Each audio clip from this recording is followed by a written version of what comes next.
Okay, so last speech, Austin shared with you the story of how I got that bruise on my leg from trying to jump and put something up on my closet.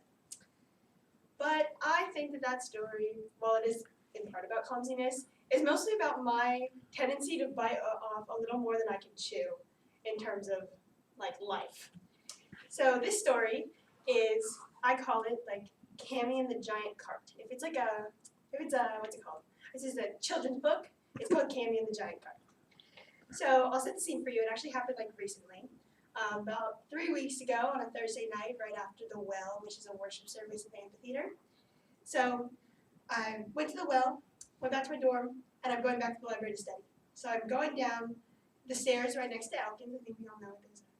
And I saw my friend, and he's kind of a roadie for the well band, which is cool. So he's putting away some music equipment and stuff.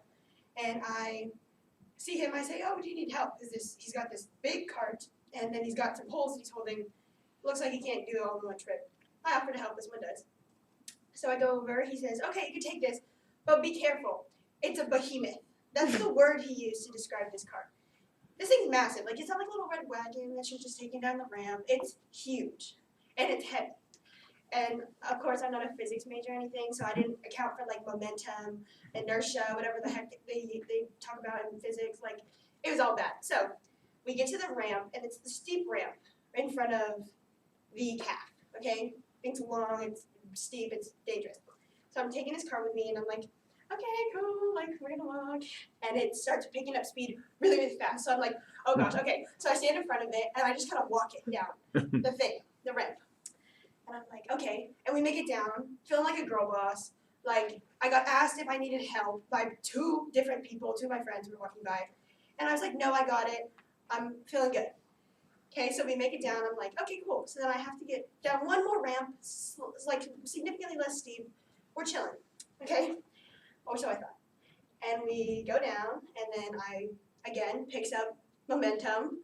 And I thought I had way less time, and I thought it wasn't going to be so bad, and I had made it successfully down the first one, so I thought it would be okay.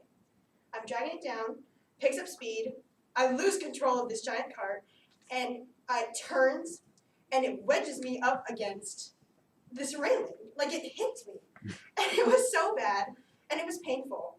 But what was more painful was my friend's look of pure horror.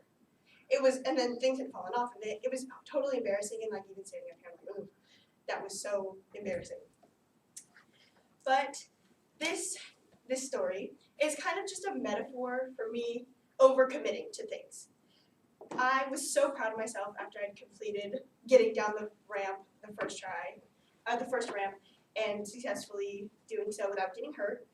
But after the second ramp, I was definitely feeling a lot of regret. Definitely regretted offering my help to my friend.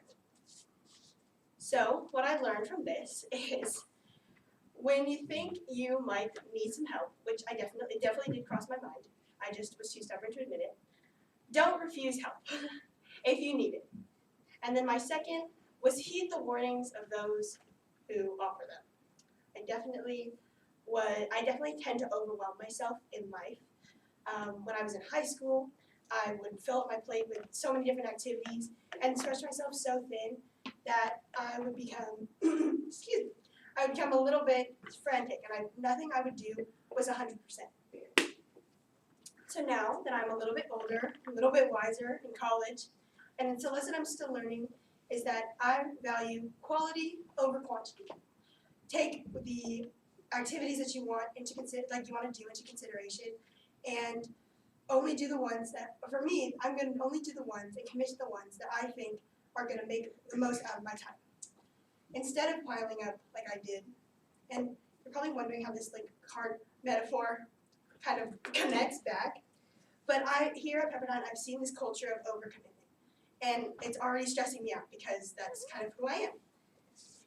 But what I want to do is I want to take this ramp metaphor and be proud of the things I put into. So after the first ramp, again, I was feeling super confident.